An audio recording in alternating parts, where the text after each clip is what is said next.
สบายดีทุกคนมื่อนี้ก็สิไม่กินตำบักหุ่งมาเด้อทุกคนเด้อเริ่มเลยเนาะโอ้ยออนได้กินหนับก่อน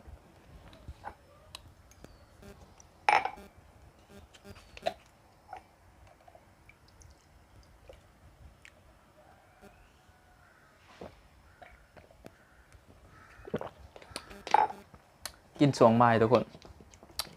กินสวงใบายจะคัก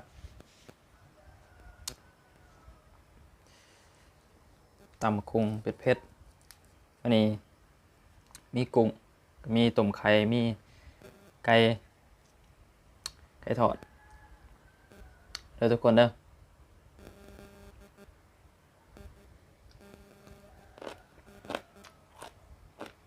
เฮ็ดเองแซ่บเอง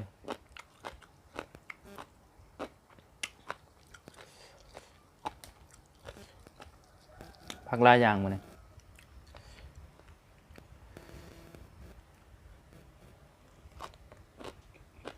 อย่างมาหลายมื้ออะ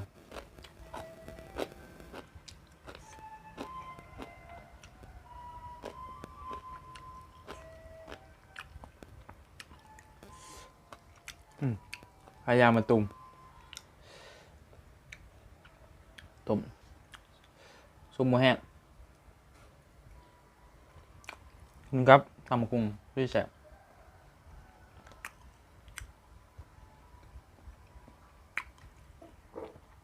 กินช่วงนี่นะครับพี่น้อง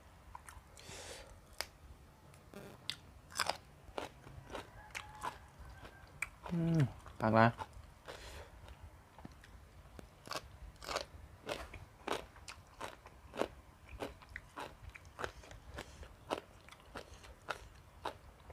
ใส่มือเลยมันจะแสบ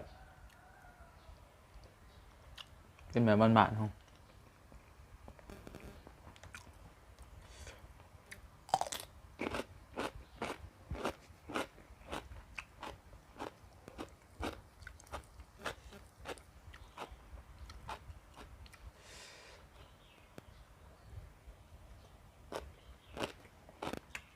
โอ้ผักละแซ่บไก่ทอดหนึ่ง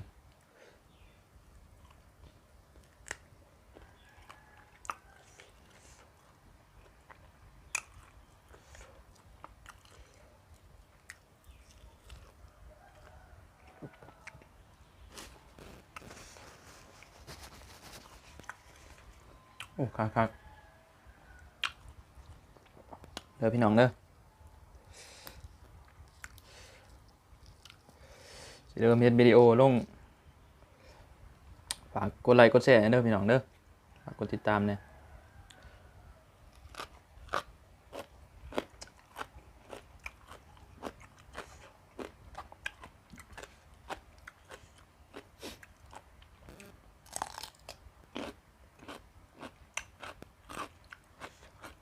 เป็นผู้เดียว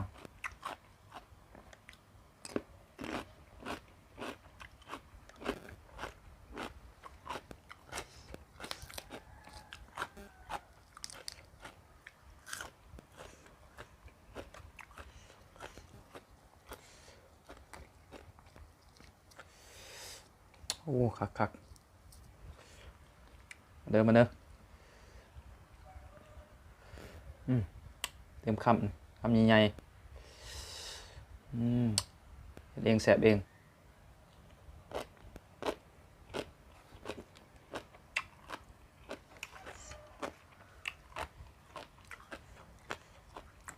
คักเนาะกินกุ้งมั้ง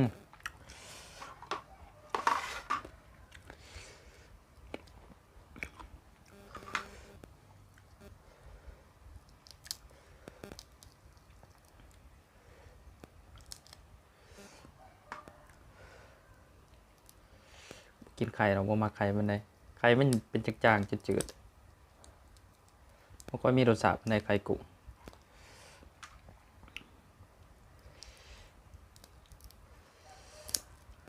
เด้อพี่น้องเด้อ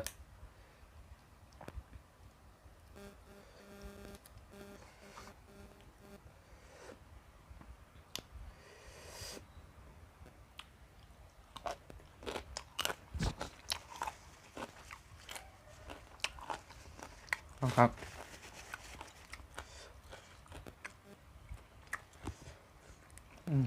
แซ่บ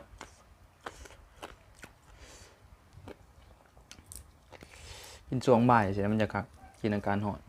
ตำคุงกินยำเสาร์ยำแดงกับบุคักกินยำบ่ายกินหลายคนยังคักตำคุง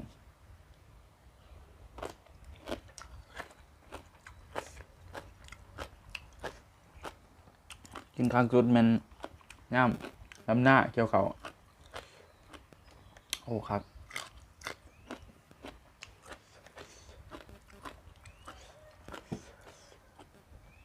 นี่แซ่บแบบพี่น้อง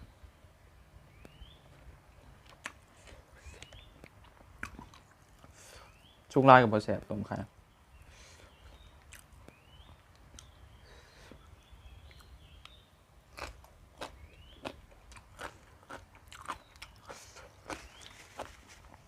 หวังโมคูพ่อแม่ไอ้เลยเนาะคุณยายฝากกดไลค์กดติดตามกดแชร์หน่อยเด้อ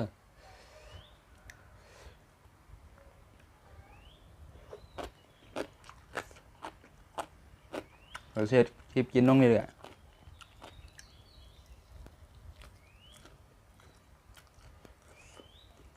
โอ้ครับหลานซอสมึงเด่น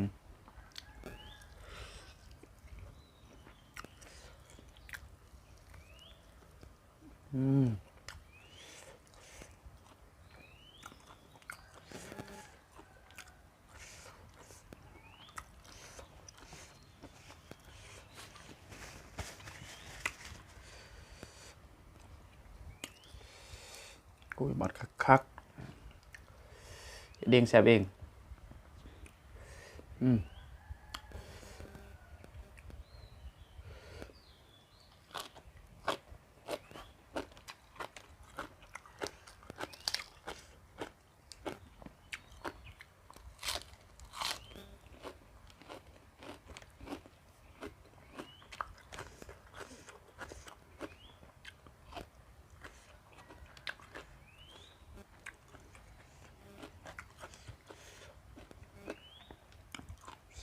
โอ้คัก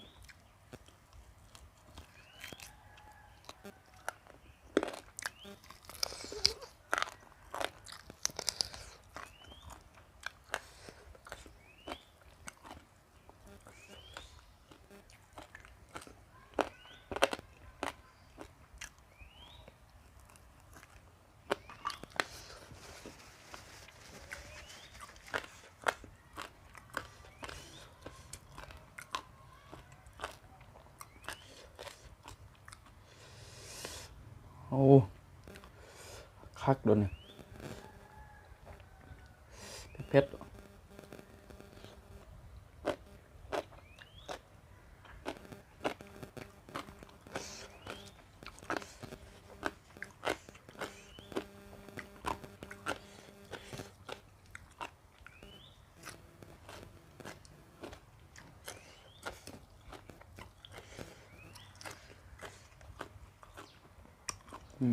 ของตัวใหญ่อะ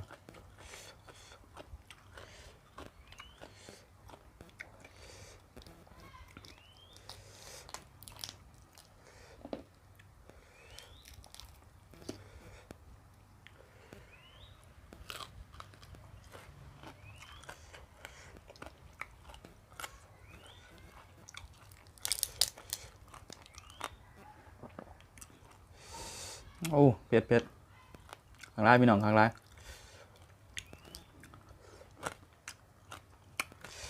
โมเผ็ดมันก็บ่แซ่บ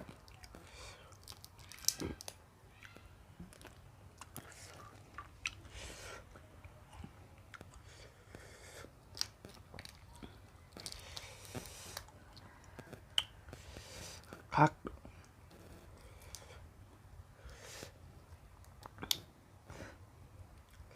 กินอยู่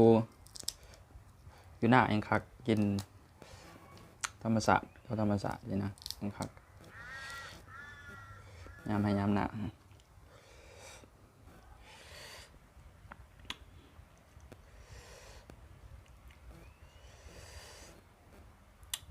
นี่ใหญ่คัก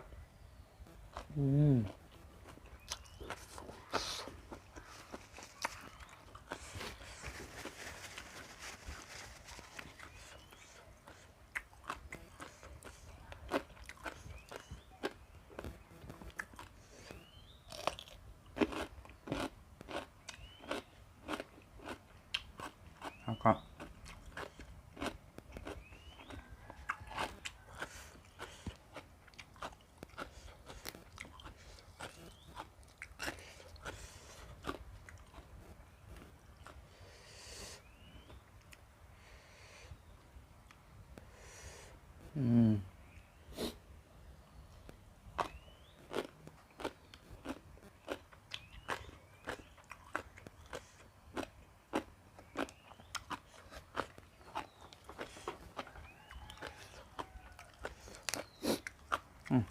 ตัวมันกินครับ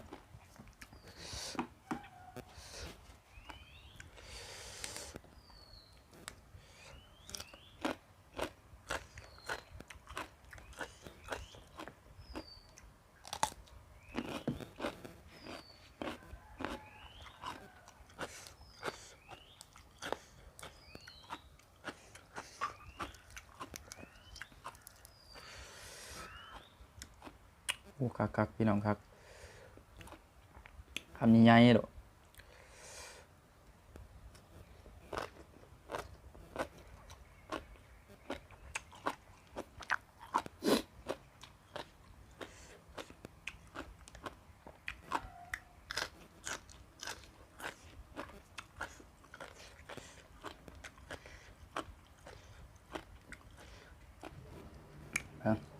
กินกุ้งตัวใหญ่เลยพี่น้องไข่ร้ายแต่บ่มากินไข่ปานใดมันจืดไข่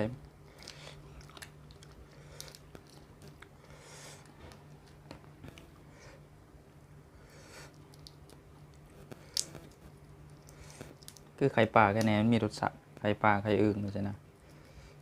ไข่กุ้งไข่ปลาหมึกบ่ปานใด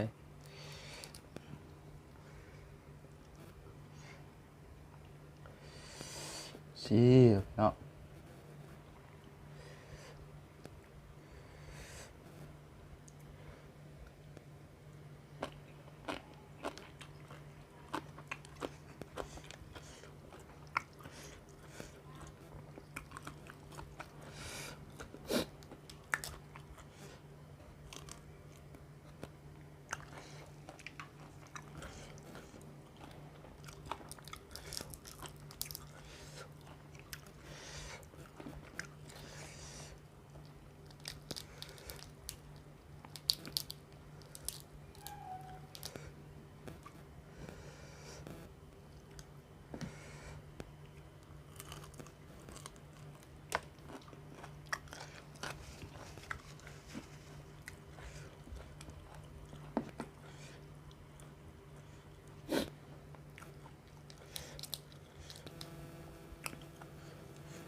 โอ้เผ็ด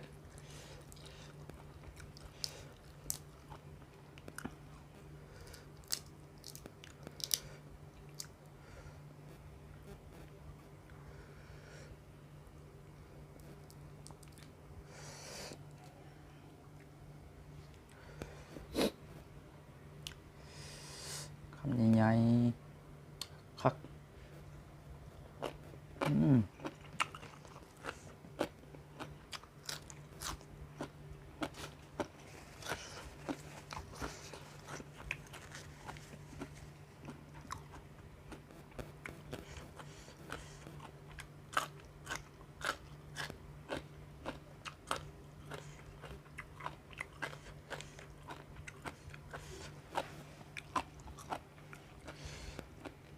ครับ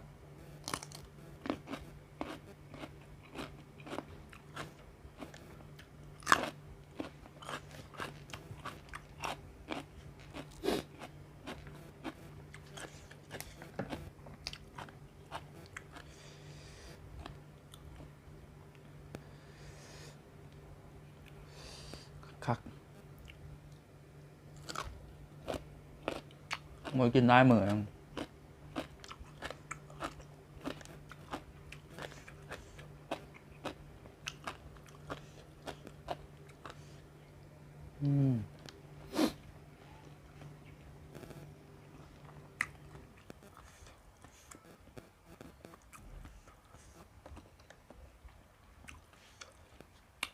ยาวไก่ทอดต่อ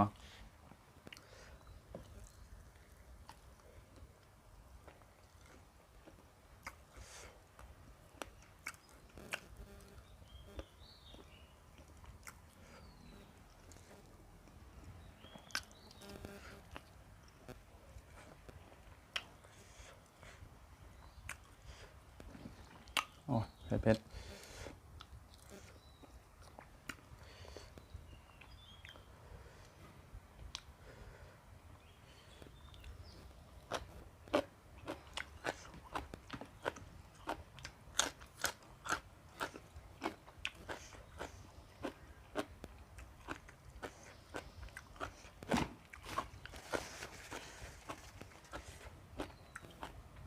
หัวคัก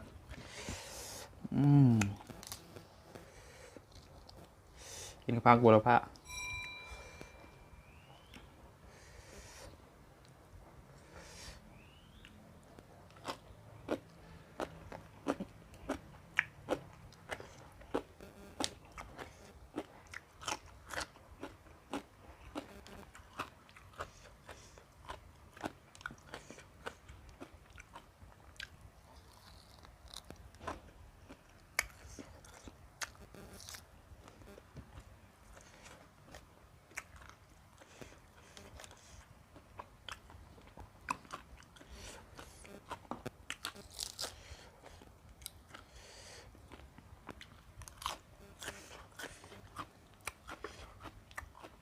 เบียงพัก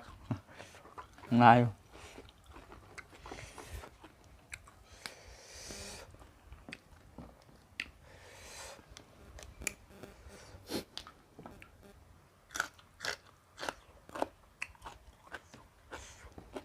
เนี่ย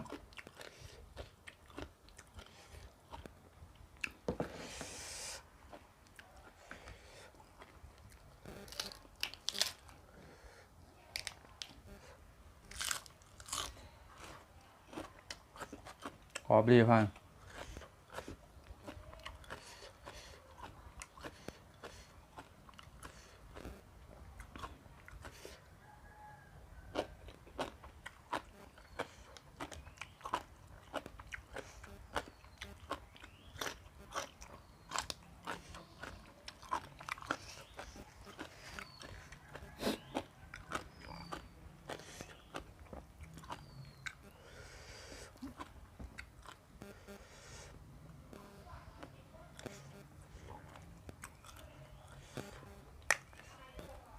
รู้สึกเริ่มอิ่มแล้ว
สิสำนันเด้อพี่น้องเด้อฝากกดไลค์กดแชร์กดติดตามเนี่ย